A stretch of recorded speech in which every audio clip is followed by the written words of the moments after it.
네, 그래서 웨스트민스터 신앙고백서도 이제 중간까지 왔습니다. 33장까지 있더라고요. 제가 안 그래도 오늘 한번 찾아보니까 33장까지인데 이제 17, 18장을 오늘 이제 하게 됩니다. 그래서 17, 18장을 이렇게 붙이는 이유가 좀 짧기도 하고요. 17장이.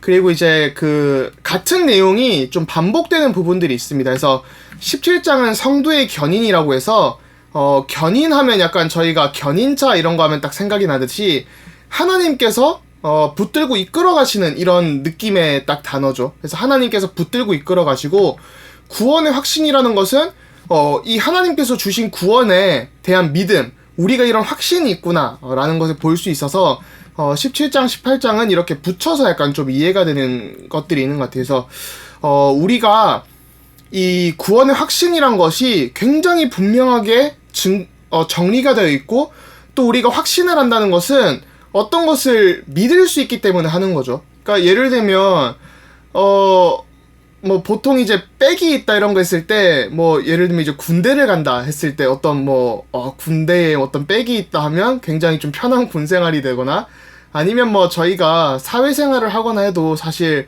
뭐 어마어마한 배경이 있다 이러면 뭐 무서울 게 없는, 뭐 저도 드라마 펜트하우스 이런 걸 보고 있지만 진짜 어떻게 사회에서 저렇게 살아갈 수 있을까는 뭐 드라마니까 벌어지는 일이지만요.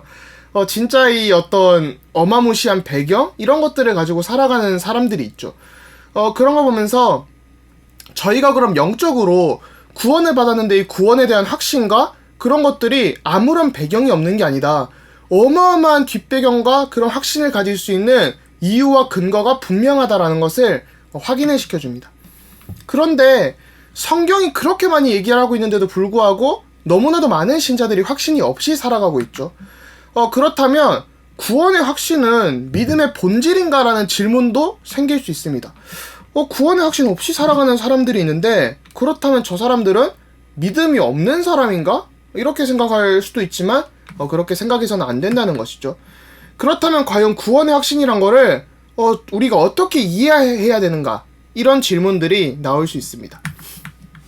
네, 그래서 17장은 그냥 간단하게 좀 읽을 부분이 많은데요. 17장 1에 보니까 하나님께서 자신이 사랑하시는 독생자 안에서 영접하시고 성령으로 효과적으로 부르시고 거룩하게 하신 사람들은 은혜의 상태에서 전적으로 그리고 최종적으로 떨어져 나갈 수 없다. 하나님께서는 그들을 은혜 안에서 확실하게 끝까지 견인하게 하시며 영원히 구원하신다. 네, 이렇게 나옵니다. 그래서 하나님께서 영접하시고 성령으로 효과적으로 부르시고 거룩하게 하신 사람들, 이게 이제 구원의 순서가 하나님께서 그들을 받아주시는 어떤 선택적인 부분, 그리고 이제 부르시는 부분, 이제 복음 전도를 통해 부르시죠. 그 다음에 거룩하게 하시는, 칭의하고 성화하시는 부분들이 나오고, 끝까지 그리고 여기 전적으로 이런 단어도 주목할 만한 게, 일시적으로 살짝 약간 좀 은혜를 못 받는 사람들이 생길 수 있지만 그럼에도 불구하고 하나님께서 끝까지 견인하신다, 이런 내용들이 나오는 겁니다. 그래서 이 성경 구절에도 저희가 굉장히 교회에서 많이 들을 수 있는 빌립보서 1장 6절이나 요한복음 10장 28절 이런 것들은 저희가 너무나도 자주 설교에서 들을 수 있는 우리 안에서 착한 일을 시작하시니가 그리스도 예수의 날까지 우리를 이루어 가시는, 또 이끌어 가시는 그런, 지난주에도 살펴봤었죠. 또 요한복음 10장 28절처럼 그리스도의 손안에 있는 자는 누구도 하나님의 손에서 빼앗아 갈 자가 없다. 영어로 No one can snatch away from God 이렇게 나오죠. 그래서 진짜 하나님의 손에 있는 그런 사람들을 아무도 이렇게 빼앗아 갈 수 없다 라는 부분이 나옵니다. 그래서 이런 부분을 살펴보면 결국은 구원의 서정, 순서라고 할 수 있죠. 영어로 Order of Salvation에서 이렇게 구원의 순서가 있는데, 하나님께서 부르시고 거룩하게 하신 사람들을 끝까지 견인하신다. 네, 이렇게 볼 수 있습니다.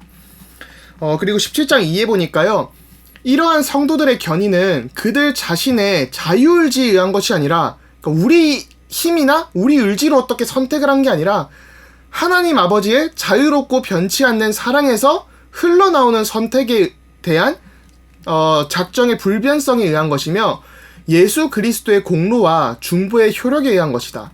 또한 성령의 내재하심과 그들 안에 있는 하나님의 씨로 말미암는 것이며, 은혜 언약의 본질에 의한 것이다. 또한 이 모든 것에서 구원의 확실성과 무호성이 나온다. 이렇게 나오죠. 그래서 구원이란 것은 어떤 우리가, 특히 성도의 견인은 우리가 하나님께 붙잡히고 싶어서 붙잡히는 게 아니라 하나님이 우리를 붙잡고 계시다는 것에 이렇게 그 포인트를 두고 있습니다. 그래서 성도의 견인은 우리에게서 시작하는 것이 아니라 철저하게 하나님이 우리를 붙잡고 계시기 때문에 우리가 구원을 잃어버릴 수 없다라고 이해를 하는 것이죠. 그럼 여기에 대한 확실성이 무엇이냐 했을 때 이렇게 우리 자유의지에서 나오는 것도 아니고 성삼위 하나님의 역사에 대해서 주목을 하는 거예요. 여기서 보면 사랑에서 흘러나오는 선택에 의한 작정의 불변성이 나오죠.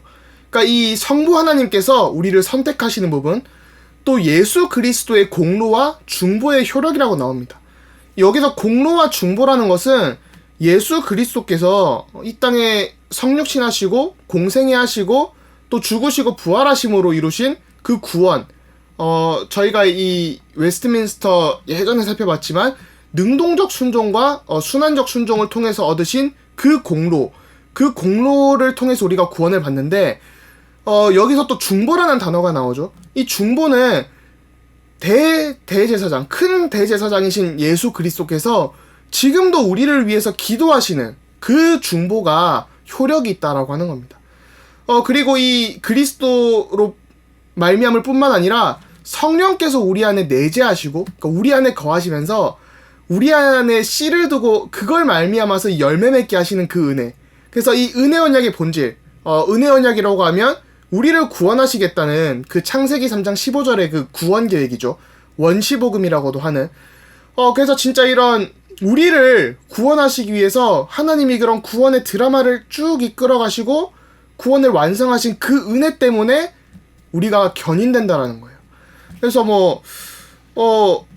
좋은 견인차에 끌려가면 안전한 거죠. 저도 차를 여러 번 견인 당해봤는데요.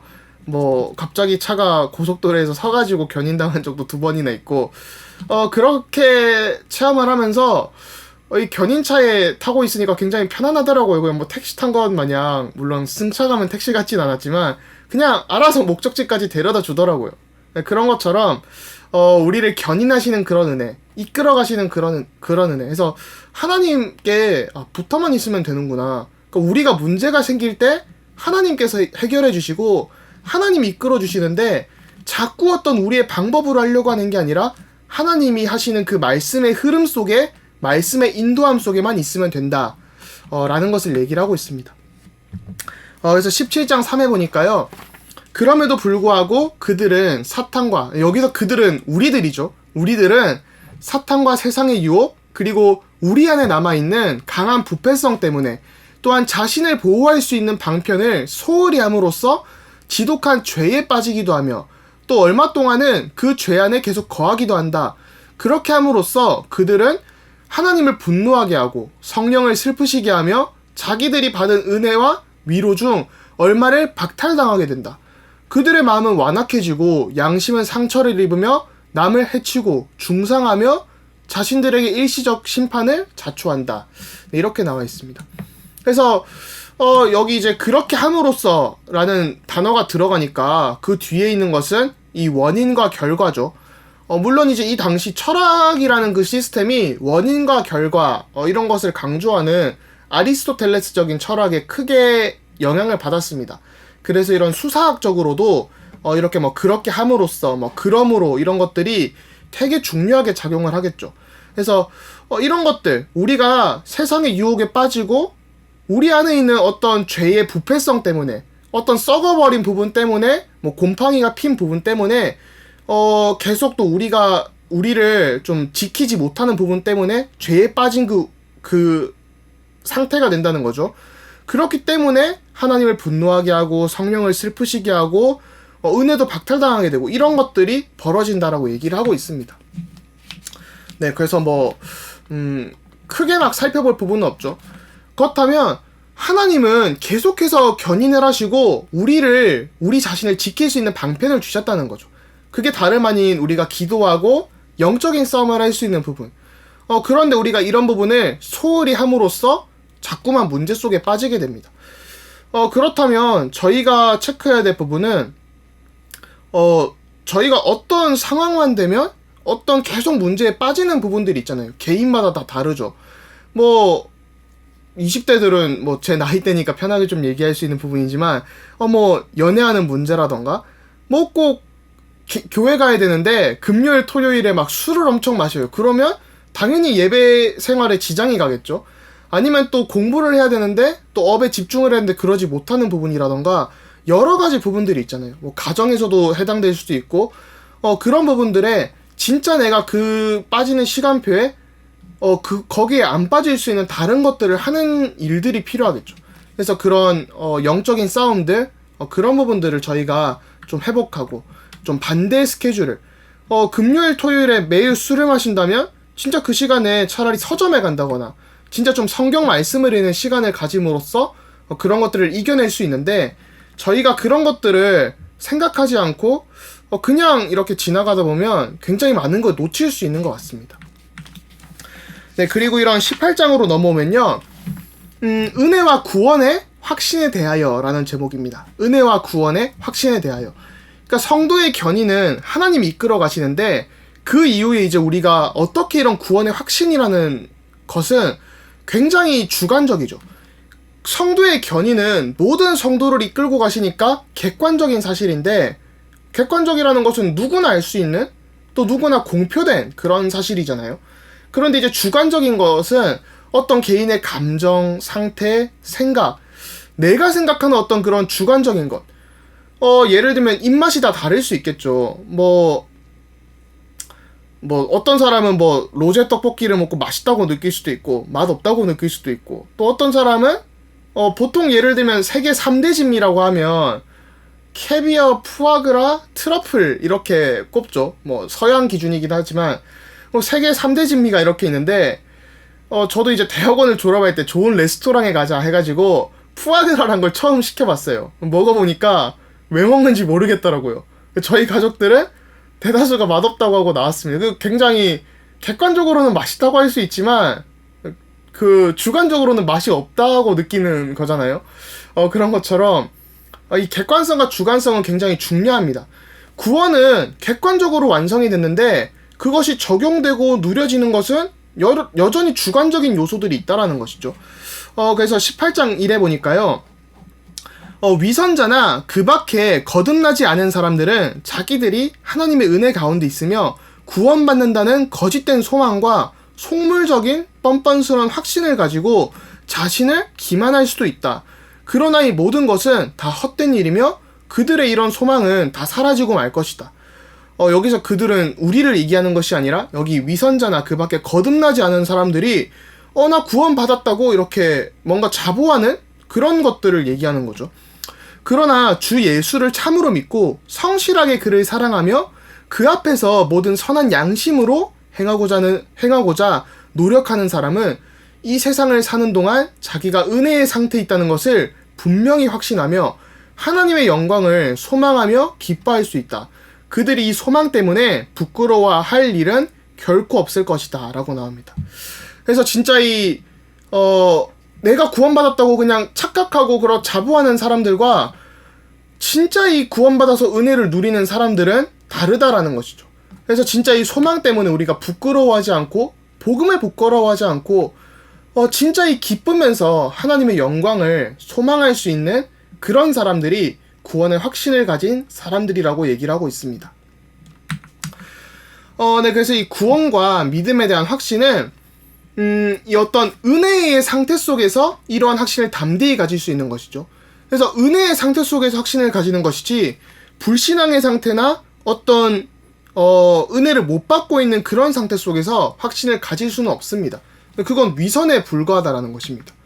그렇다면 우리가 가지고 있는 이 소망이 이 천국 소망이 거짓된 소망이냐 참되고 기쁜 확신이냐라고 했을 때 이제 16, 17세기 영국이나 또 개혁 네덜란드 뭐 이제 독일 이런 개혁파 신학자들과 또 특히 청교도들은 굉장히 이런 마음의 상태에 대해서 많이 귀를 기울였습니다.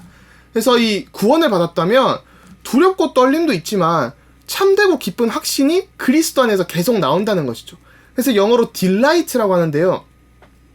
굉장히 기쁜 어떤 맛있는 음식을 먹을 때 저희가 기분이 좋잖아요. 뭐 당 떨어진다 이런 표현을 쓰는데 저희가 당이 떨어질 때 어떤 초콜릿을 먹거나 맛있는 디저트 뭐 마카롱을 먹거나 아니면 어디 맛있는 케이크를 먹거나 이러면 굉장히 기쁘잖아요. 아, 이게 굉장히 나한테 달콤하다 이런 것처럼 복음의 말씀을 들을 때 진짜 달콤하고 기쁘고 아 진짜 내가 살 것 같다 이런 확신들이 드는 것이 참된 구원을 받은 은혜의 상태라고 볼 수 있습니다.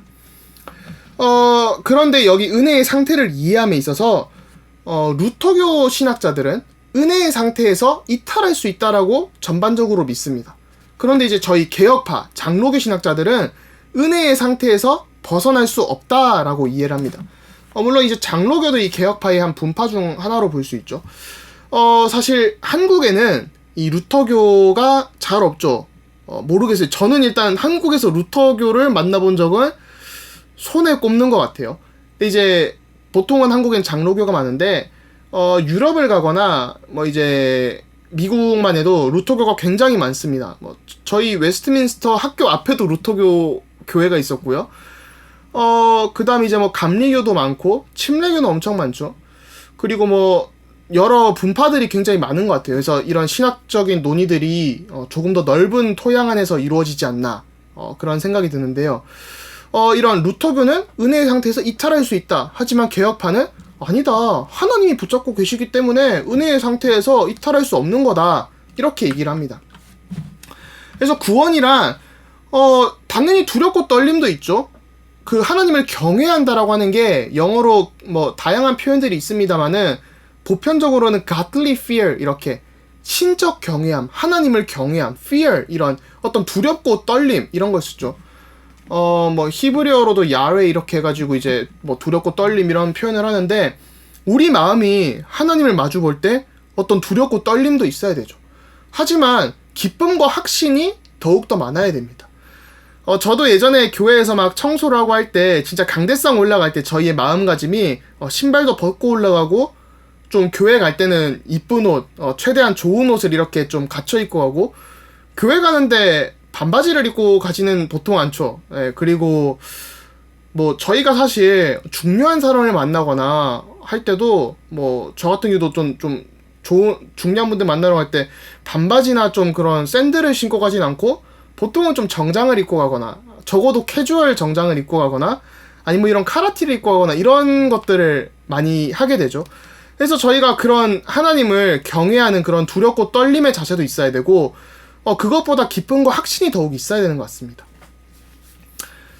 제가 어제 이제 어떤 글을 보는데 20세기의 가장 위대한 전도자를 한 명 꼽으라고 하면 목회자 전도자를 꼽으라고 한다면 아마 이제 빌리 그레엄 목사님 100만, 1000만 몇만 명인가요? 어마어마한 숫자를 사실은 100만이 아니라 1000만이 넘겠네요. 생각해보니까. 네, 1000만이 넘겠네요. 네, 그만큼에게 전도를 하신, 빌리 그레엄 목사님.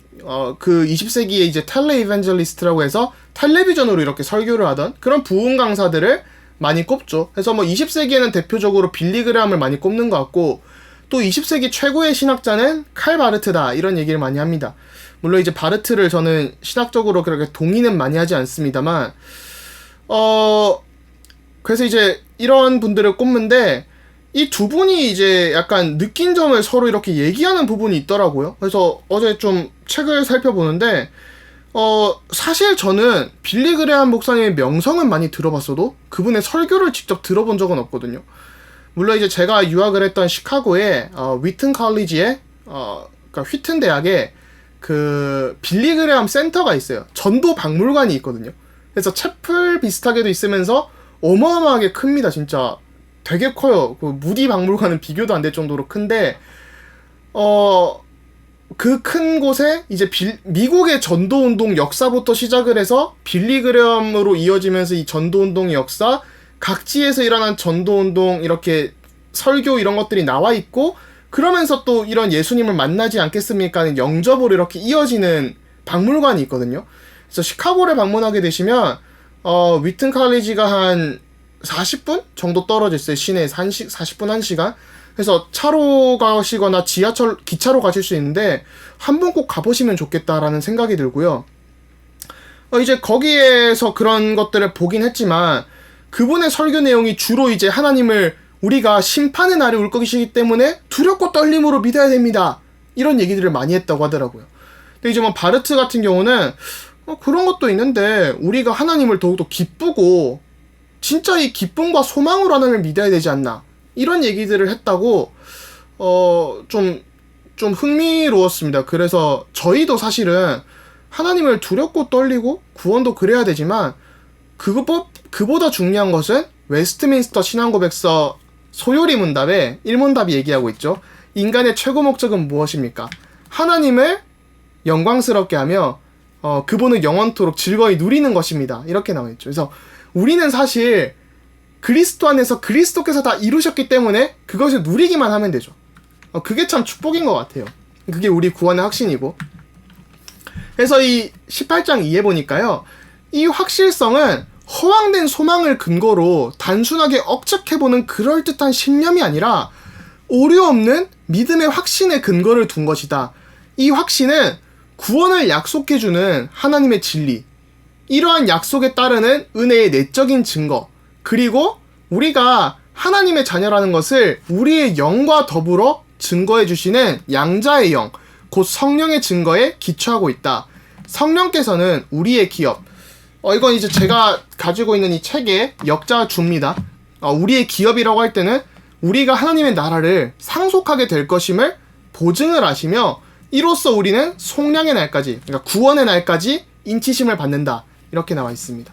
그래서 허황된 소망, 어떤 루머나 뭐 단순하게 억측해보는 그럴듯한 거, 뭐 믿으면 구원 받겠지, 이런 것이 아니라 오류 없는 믿음에 확신의 근거를 둔 것이다 라고 나오죠. 그래서 굉장히 참 감사한 근거가 있습니다. 그래서 이 오류 없는 믿음의 확신의 근거는요, 웨스트민스터 18장 2에 보니까 하나님의 말씀과 약속의 확실성이 있죠. 그게 이제 구약과 신약에 나타난 하나님의 약속이 성취되어지는 부분, 최고의 약속이었던 그리스도를 보내시겠다고 한 창세기 3장 15절의 약속이 성취가 되었죠. 구약에서 꾸준히 나타났고 신약에서 성취가 되고 지금도 이루어 가시고, 그래서 이 구원의 약속에 대한 하나님의 어떤 신적인 진리가, 진짜의 신적인 진리가 있다. 그래서 이 말씀을 저희가 로고스라고 하죠. 로고스, 요한복음 1장에 보니까 그 말씀이 곧 육신이 되어 나타나신, 그래서 하나님의 신적인 진리, 이 로고스, 로기아 이런 것들이 이제 이성, 진리 이런 것들을 또 얘기를 하고 있기 때문에 그런 좀 이해들이 올 수 있으면서 진짜 하나님의 신적 진리가, 하나님의 신적 어떤 이런 이해와 지성과 지혜가 나타난 것이 그리스도라는 것이죠. 그래서 그리스도 안에 모든 지혜와 지식의 보화가 감추어져 있기도 하고요. 그래서 그런 신적인 진리가 있고, 또 이 약속에 따르는 증거들, 또 우리 마음에 주시는 내적인 증거들. 그래서 곧 우리가 하나님의 자녀라는 것을 저희도 하나님 자녀구나, 내가 하나님 자녀구나, 구원받았구나, 이렇게도 생각을 하지만 우리의 영과 더불어서 증거를 해주시는 성령의 증거가 있다라는 거죠. 그래서 우리의 속량의 날까지 인치신다라고 볼 수 있습니다. 그리고 이 18장 3에는요, 이 오류 없는 확신은 믿음의 본질에 속하는 것은 아니다. 저희가 아까 살펴본 것이 과연 이 구원의 확신이 믿음의 본질인가? 구원의 확신이 없으면 믿음이 없는 것인가? 불완전한 믿음인가라는 질문에 이 오류 없는 확신은 믿음의 본질에 속하는 것은 아니다라는 겁니다. 그러니까 구원의 확신은 믿음의 본질은 아니라는 것이죠. 참된 성도는 오랫동안 기다리고 많은 어려움을 겪고 난 후에야 비로소 이러한 믿음의 확신을 갖게 된다. 물론 이 오랫동안 기다리지 않고 많은 어려움을 겪지 않고 하나님의 은혜로 믿음의 확신, 구원의 확신을 갖는 경우도 여럿 있습니다. 그러나 하나님께서 그에게 값없이 주시는 것들을 성령을 통해서 알 수 있기 때문에 특별한 계시 없이도 통상적인 수단을 옳게 사용함으로 이 확신에 도달할 수 있다. 그러므로 모든 성도는 자기의 부르심과 선택을 확신하기 위해 열심히 노력을 기울일 의무가 있다라고 나오죠.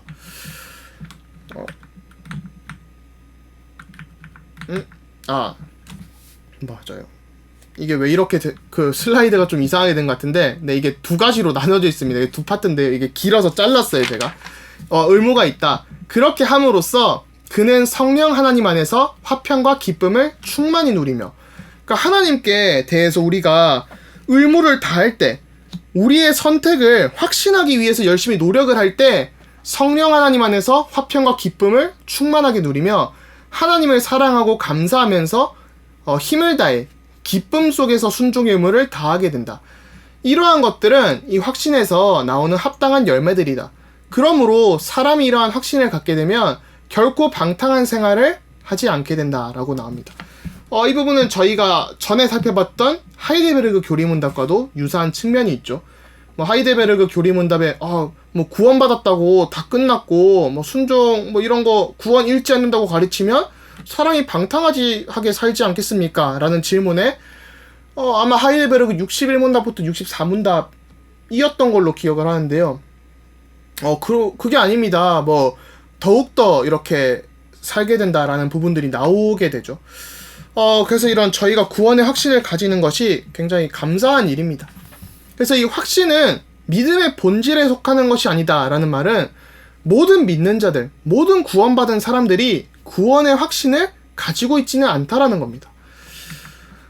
그런데 특별한 체험을 통해서, 어떤 특별한 계시를 통해서, 그러니까 뭐 하나님이 갑자기 꿈에 나타나시고 그런 걸 통해 가지고 구원의 확신을 갖는 게 아니라 일상적인 은혜들로, 곧 예배, 말씀, 또 우리의 삶, 경험, 기도와 묵상 같은 일들을 통해서 우리가 구원의 확신을 가질 수 있다라는 겁니다.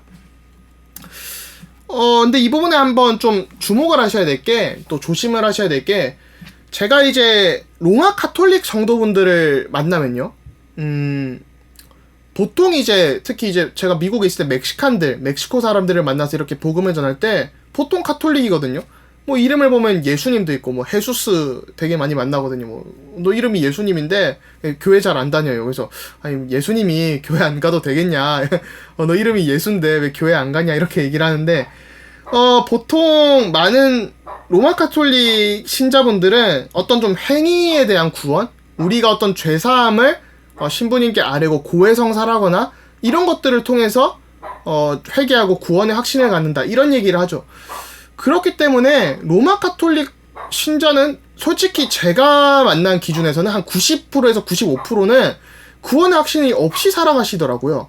근데 그게 아니라 예수님께서 다 이루셨기 때문에 우리가 이제 구원의 확신을 가지고 살아가야 되죠. 실제로 한국교회에서도 보면 너무나도 많은 분들이 구원의 확신 없이 살아가고 있습니다. 그래서 저희가 이런 구원의 확신을, 이게 믿음의 본질은 아니지만 구원의 확신을 가지고 살아가는 것이 타당하고 합당하죠. 그렇기 때문에 우리가 예배, 말씀, 어떤 기도 이런 것들을 통해서 구원의 확신을 가질 수 있고, 또 하나님은 우리에게 이렇게 확신을 주실 때 나를 향한 구원도 있지만 이제 나를 통해서 이렇게 구원을 하시잖아요. 전도의 축복을 누리게 하시면서, 하나님의 은혜를 누리게 하시면서, 또 찬양을 하게 하시면서 이런 구원의 확신들을 주시기도 합니다.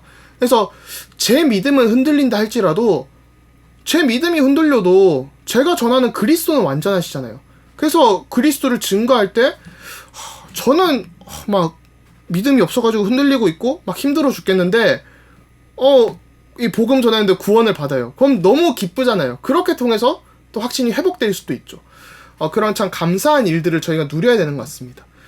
그리고 저희가 이 확신을 열심히 노력을 해야 될 의무나 이유가 있다는 것은, 저희가 이 노력을 해서 구원을 받는 게 아니라 이미 확신이 너무나도 확실하게 주어졌기 때문에 열심히 노력을 할 의무가 있는 것이죠. 그래서 이 확신을 가질 때 방탕한 삶에서 벗어나게 됩니다. 또 우리가 치유를 받는 방법, 진짜 이 영적인 치유를 받는 방법이 또 구원의 확신을 가지는 것이죠. 하나님의 능력을 체험하는 것입니다. 그래서 뭐 저희가 구원을 받기 위해서 구원의 확신을 가지는 것이 아니라, 또 어떤 노력을 하는 것이 아니라, 하나님께서 이미 구원을 주셨기 때문에 구원의 확신을 가질 수 있고, 구원의 확신을 가지려고 이렇게 노력을 할 수 있는 의무가 생길 수 있는 것입니다. 그래서 이것은 어떤 구원을 받기 위한 의무가 아니라 구원을 누리기 위한 의무라고 볼 수 있겠죠. 그래서 18장 4에 보니까요. 참된 성도랄지라도 구원의 확신이 여러 가지 방법으로 흔들리고 약해지고 중단될 수 있다. 이런 일은 확신을 보존하기를 게을리함으로써 자기 양심에 상처를 주고 성령을 슬프시게 하는 어떤 특별한 죄에 빠짐으로써 혹은 갑작스럽고 격렬한 어떤 유혹에 빠짐으로써 혹은 하나님께서 그 얼굴의 빛을 거두시고 심지어는 하나님을 경외하는 자라 할지라도 어둠 속을 걷게 하시고 빛을 전혀 보지 못하는 고통을 겪게 하심으로써 생길 수 있다라고 얘기를 합니다. 그러나 그들에게 그런 하나님의 씨와 믿음의 생명, 그리스도와 형제들에 대한 사랑, 그리고 의무에 대한 신실한 마음과 양심 등이 완전히 결여되어 있는 때는 결코 없다. 되게 중요하죠. 우리의 마음이 하나님께 기울어져 있기 때문에 이런 것들이 완전히 결여되는 때는 결코 없다라고 하는 겁니다. 그래서 이 확신은 때가 되면 성령의 도우심으로 회복된다. 또한 그 기간 동안 깊은 절망 속에서 있더라도 성령의 도우심을 받고 버텨낸다 라고 얘기를 하고 있습니다. 이렇게 고백을 하고 있는 게 참 감사하고 아름다운 일이죠. 그래서 이 확신의 성격을 몇 가지 살펴보자면요. 확신 하나만 딱 가지고 받았다고 우리의 믿음처럼 구원처럼 무너질 수 없다 이런 게 아니라 이 구원의 확신은 굉장히 주관적인데 무너질 수도 있고 또 어떤 정도가 있다라는 거예요. 예를 들면 어떨 때는 좋을 때가 있고 어떨 때는 안 될 때가 있고 또 어떤 사람은 확신이 좋을 수도 있고 어떤 사람은 확신이 좀 떨어질 수도 있고 이런 정도들이 있다라는 것이죠. 어떤 기술의 숙련도가 있듯이 확신에도 그런 좀 숙련도라고 할까요? 그런 것들이 있다라는 겁니다. 그래서 굉장히 주관적이라는 것이죠. 어떤 면에서 이 구원의 확신은 그 누구도 알 수 없죠. 본인만 아는 거잖아요. 그래서 주관적인 것이고 하나님 구원의 약속은 객관적이지만 우리의 확신은 주관적이다. 그래서 그리스도와 또 하나님의 약속과 성령의 증언은 객관적인데 우리의 구원 확신은 굉장히 주관적이다라고 볼 수 있습니다.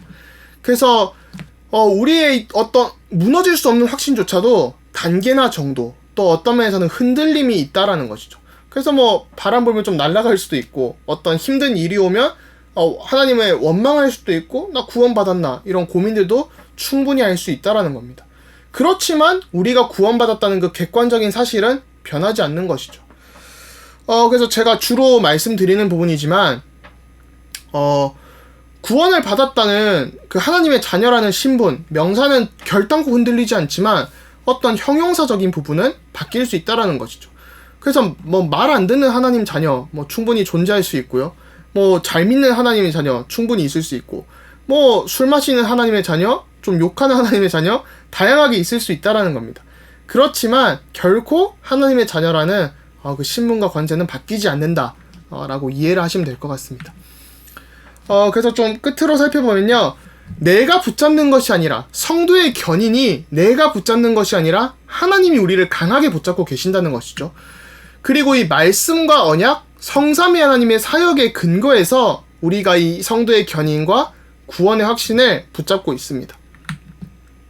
그리고 이 구원의 확신은 우리 어떤 자유의지를 통해서 이루어지는 것이 아니라 성령의 도우심을 통해서 우리가 구원의 확신을 가지고 있다라는 것이죠.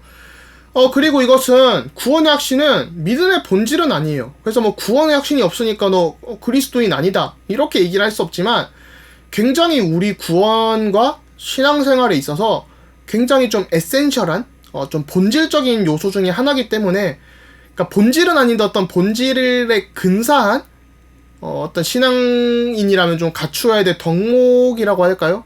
좀 중요한 부분 중 하나이기 때문에 좀 중요한 원리 중 하나이기 때문에 이 확신을 가지고 또 단련을 해야 된다라는 것이죠. 그래서 좀 끝으로 성경 구절 두 가지를 좀 읽어보면요.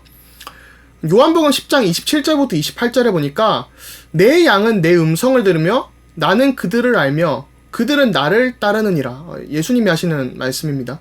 내가 그들에게 영생을 주노니 영원히 멸망하지 아니할 것이요 또 그들을 내 손에서 빼앗을 자가 없느니라.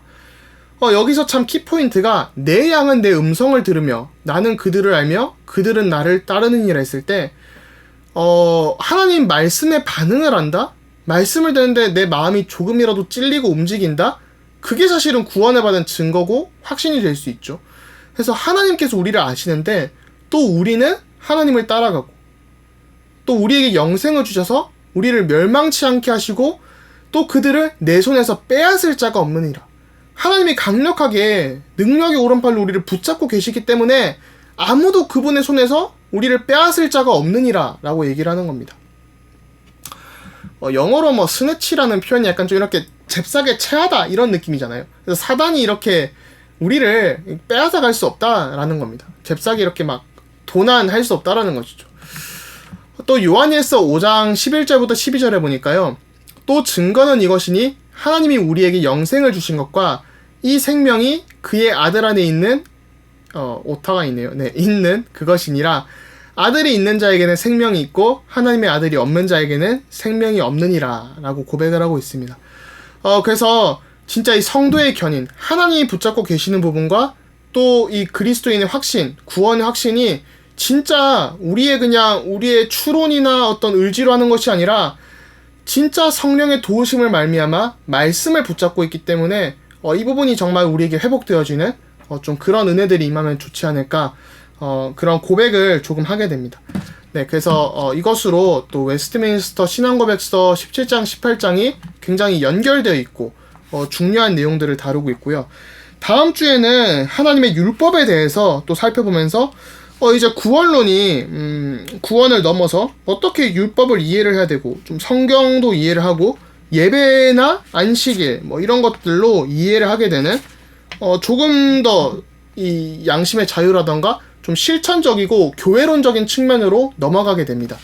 네, 그래서 또 굉장히 재밌는 좀 흥미로운 시간이 될 것 같습니다. 그래서 구원의 확신을 누리시면서 또 다음 주에도 뵙도록 하겠습니다. 다음 주에 인사드리겠습니다.